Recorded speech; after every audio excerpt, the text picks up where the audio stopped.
uno que no sabe, que es Cobos, y yo creo que eso es bueno. Creo que lo que estaba diciendo ahí el periodista de TN, de Clarín, no sé, Alfano, estaba deseando que digamos, el gobierno intervenga en esa interna, y yo creo que lo mejor que puede hacer el gobierno es no meterse. Lo que él está formulando es una expresión de deseo, porque él dice, miren, lean los medios oficialistas, hablan mal de Sanz y hablan bien de Alfonsín o lo que fuera. Allí los medios tienen su mirada, su enfoque, su posición editorial, en función de un partido que está disputando internamente su propuesta para las próximas elecciones. Yo creo que, como siempre, Clarín lo que intenta es que los partidos políticos y los políticos intenta imponerles una agenda, ¿no? Y de alguna manera también se la intenta poner al gobierno. Es decir, que mejor que el gobierno intervenga en la interna del radicalismo. Claro. Y lo mejor que puede hacer el gobierno es no intervenir en esa interna y que el radicalismo elija sus propios candidatos y listo, ¿no? Santiago.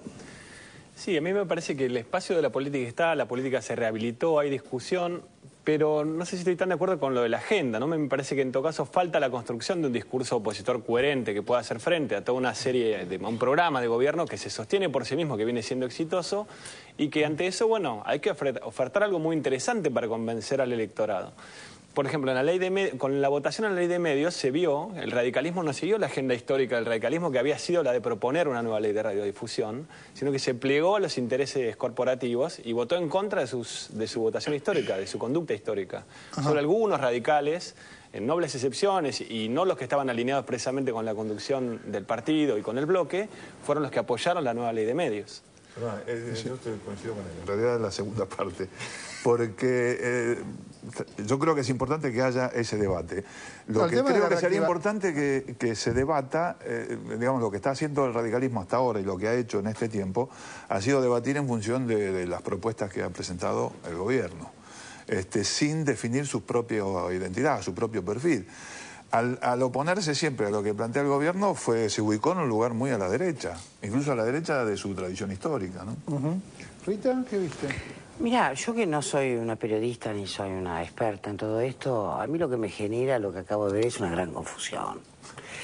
En principio, comparto que creo que no hay ningún debate político. Creo que sí hay una posibilidad de debate político, hay una esperanza. Uno quisiera que hubiera un debate político de la oposición que tenga otro nivel y que no esté simplemente con quien golpea mejor la mesa va a ser el presidente del país. Entonces, comparto un poquito esto de que es el deseo nuestro, que creo que sí, que hay una apertura para el debate político, pero que este debate político no se ha generado. En este sentido, considero que la Unión Cívica Radical, concretamente, no está aportando nada positivo para nosotros, para los ciudadanos, para los legos, sino al contrario, está aportando dónde está la ley, ¿no? Y cuando nos hacemos esa pregunta, es bastante peligroso, ¿no? Eso es lo que yo siento con esto que acabo de ver. Santiago, ¿qué pensás cuando ves la línea del fascismo, que esto pasa por Biondini, como Biondini, Macri, Biondini, Duhalde, Momo Venegas? ¿Realmente te parece que tiene peso o es anecdótico? No, a mí me parece, digo, ellos hablaban en su momento, Alfano, hablando en su momento con quien hablaban de Radio Mitre, y hablaban de vasos comunicantes, como si estuvieran coordinados. O esto no, también sucede en los medios hegemónicos. Hay temas que se instalan y las baterías se apuntan todas al mismo tiempo al mismo tema. Así funcionan las operaciones de prensa. Se piensan, se disparan en un lugar y después todos los radares se apuntan hacia ese mismo lugar.